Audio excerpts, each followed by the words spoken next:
आप सभी का स्वागत है इस वीडियो में। तो जैसा कि मैंने कल एक शॉर्ट्स के द्वारा ही बताया था कि एसएससी स्टेनोग्राफर 2025 का नोटिफिकेशन आ गया है और ये भी कहा था कि मैं एक डिटेल वीडियो बनाऊंगा। तो ये रहा आप सबके लिए डिटेल वीडियो, जिसमें मैं सारी चीज़ों के बारे में अच्छे से एक्सप्लेन करूंगा कि वैकेंसी क्यों कम है, सिर्फ 261 वैकेंसीज क्यों है, और एसएससी वेटिंग लिस्ट भी लाने की तैयारी में है, उस बारे में भी डिस्कस करेंगे कि वेटिंग लिस्ट कैसा हो सकता है, एक्सटेंडेड कट ऑफ यूज़ करेंगे वो लोग, वो कैसा होगा। तो आप लोग अंत तक बने रहिएगा, आप लोगों को बहुत अच्छी जानकारी मिलेगी। चलिए शुरू करते हैं। तो पहली बात कि एसएससी स्टेनोग्राफर की वैकेंसी है 2025 की है। एप्लीकेशन का जो स्टार्ट डेट है वो 6 जून 2025 है। ठीक है, 6 जून 2025 यानी कल से ये स्टार्ट हो चुका है और लास्ट डेट अप्लाई का जो है वो 26 जून तक है। हालांकि फ़ी भरने का डेट 1 या 2 दिन बाद का भी रहता है, तो 26 जून तक आप लोग कंफर्म रहें कि 26 जून तक अप्लाई कर दें एनी हाउ।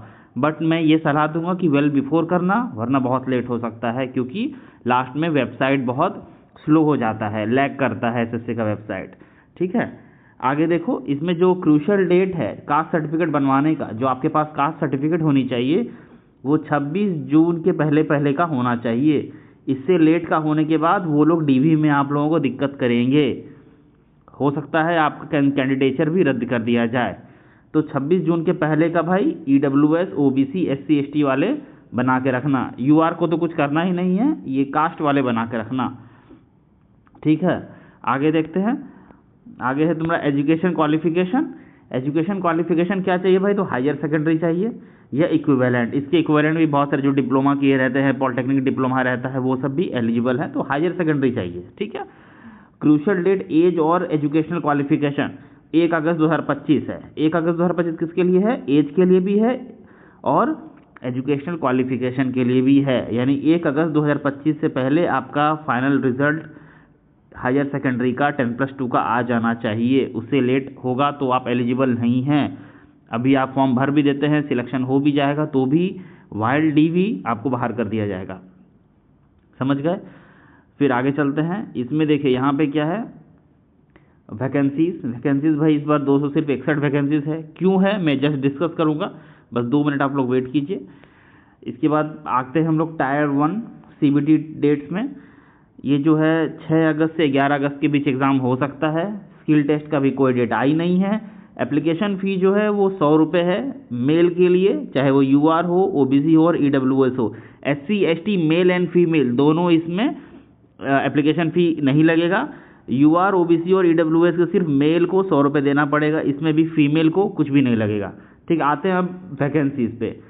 तो देखो भाई 261 वैकेंसीज इसलिए है मेरे हिसाब से, क्या है कि हर बार एसएससी स्टेनोग्राफर की जो वैकेंसी आती थी वो अगस्त के बाद आती थी, अगस्त सितंबर अक्टूबर इस टाइम पे आती थी, मतलब आफ्टर अगस्त आती थी। बट इस बार आप देखिए ये जो है वैकेंसी जून में आ गई है, नोटिफिकेशन उन्होंने जून में दे दिया है। तो बात यह है यहाँ पे कि जून तक में जितने भी डिपार्टमेंट्स की रिप्लाई आए हैं, जितने भी डिपार्टमेंट के रिक्वेशन आ चुके हैं, उस हिसाब से 261 वैकेंसीज है। बट हर बार क्या होता था कि वो लोग सितंबर अक्टूबर में नोटिफिकेशन निकालते थे, तो उस टाइम तक मैक्सिमम डिपार्टमेंट्स के रिप्लाई आ जाते थे रिगार्डिंग द वैकेंसीज। रिक्वेशन जो वो लोग भेजते थे एसएससी को, वो लगभग आ जाते थे, जिस वजह से पूरी वैकेंसीज रिपोर्ट होती थी। तो हो सकता है कि अभी 261 है, सितंबर अक्टूबर नवंबर होते होते बाकी भी अगर कुछ डिपार्टमेंट्स होंगे जिनका रिप्लाई आना बाकी होगा, तो वो लोग भी अगर रिप्लाई में रिक्वेशन देते हैं, कुछ वैकेंसीज और मांगते हैं, तो ये बढ़ने के चांसेस हैं। हो सकता है 400 भी जा सकता है, हो सकता है 500 भी जा सकता है, क्योंकि ये पता नहीं कि कितने डिपार्टमेंट्स का रिप्लाई आना बाकी है, क्योंकि अभी जून ही चल रहा है। समझ रहे हो? अगर यही अगर सितंबर अक्टूबर में होता तो कुछ ज़्यादा देखने को मिलता, बढ़ेगा इतना श्योर है। ठीक है, और कम आने का एक और रीज़न यहाँ पे हो सकता है कि पिछले 2-3 वैकेंसीज जो आई हैं स्टेनोग्राफर की, उसमें अच्छी वैकेंसीज थी। एक बार 3600 था, एक बार 2100 है, तो मतलब अच्छी वैकेंसी है, इतनी देखने को नहीं मिलती थी। मुझे याद है पहले 400, 450, 600, 700 मैक्सिमम इतनी वैकेंसीज होती थी। तो अचानक से 3600 आया, फिर 2100 आया, तो हो सकता है सीट्स भर गई हैं, जिस वजह से ये भी थोड़ी कम रिपोर्ट हुई हैं। बट आने वाले समय में ये बढ़ सकता है, क्योंकि अभी ये जून ही चल रहा है, सितंबर अक्टूबर नवंबर आने दो और भी लोग हैं, RTI लगाएंगे, रिप्लाई आएगा, और अभी टाइम दो, वैकेंसीज कुछ ना कुछ ज़रूर बढ़ेंगी। ठीक है, अब आते हैं वेटिंग लिस्ट पे। देखो वेटिंग लिस्ट क्या है, SSC ने वेटिंग लिस्ट लाया है, तो विश्वास नहीं हो रहा, लेकिन फिर भी चलो देखते हैं। इसमें देखो साफ यहाँ पे लिखा हुआ है कि it has been observed by the commission that after final results some vacancies remain unfilled after document verification. यानी SSC ऑब्जर्व किया है कि फाइनल रिजल्ट के बाद कुछ वैकेंसी खाली रह जाती थी डॉक्यूमेंट वेरिफिकेशन के बाद भी, क्योंकि डॉक्यूमेंट वेरीफाई कराने के बाद कुछ लोग डिस्क्वालीफाई हो जाते थे या कुछ लोग ज्वाइन नहीं करते थे। तो इसलिए इस वैकेंसीज को फिल करने के लिए इन्होंने क्या उपाय निकाला है, इन्होंने उपाय निकाला है कि ये लोग एक्सटेंडेड लेंगे, एक्सटेंडेड कट ऑफ करेंगे।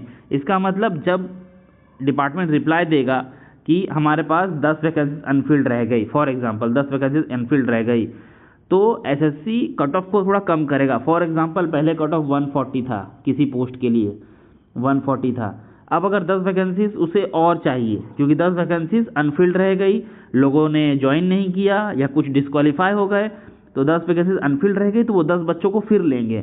तो वो कट ऑफ को मान लिया, पहले कट ऑफ 140 था, तो हो सकता है 10 बच्चे और लेने के बाद 138 कट ऑफ आ जाए, समझ गए। तो इस तरह से वो एक्सटेंडेड कट ऑफ पे लेंगे। और ये जो है अभी इम्प्लीमेंट नहीं हो रहा है। इम्प्लीमेंटेशन क्यों नहीं हो रहा है सुन लो, ये बोल रहा है subject to the approval of government of India. इसका मतलब जो भी टीचर्स लोग गए थे चेयरमैन से बात करने के लिए, SSC के चेयरमैन से, तो उन्होंने इस बात को सीरियसली लिया और उन्होंने शायद, मेरे हिसाब से शायद उन्होंने इसके लिए रिप्रेजेंटेशन गवर्नमेंट ऑफ इंडिया को भेजा है। जो DOPT है उनको उन्होंने रिप्रेजेंटेशन भेजा है, तो वहाँ से भी अप्रूवल नहीं मिला, बट इस वैकेंसी में वो इंक्लूड हो जाए, वेटिंग लिस्ट वाली चीज़ इंक्लूड हो, इस वजह से उन्होंने इसमें subject to approval of government of India डाल दिया। अगर वो अप्रूव होता है, government of India DOPT approve करती है, तो इस वैकेंसी से वो अप्लाई होगा, अदरवाइज अप्लाई नहीं होगा।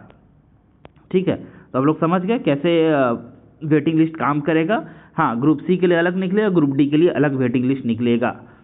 ठीक है, चलिए। और भाई लोग थैंक यू, यहाँ तक वीडियो देखने के लिए बहुत बहुत धन्यवाद। और लाइक शेयर और सब्सक्राइब करते जाना। सब्सक्राइब करोगे तो मुझे मोटिवेशन मिलता है और भी आप लोग के लिए वीडियो लाऊंगा, तो सब्सक्राइब करते जाना। ठीक है, चलो बाय बाय, टेक केयर।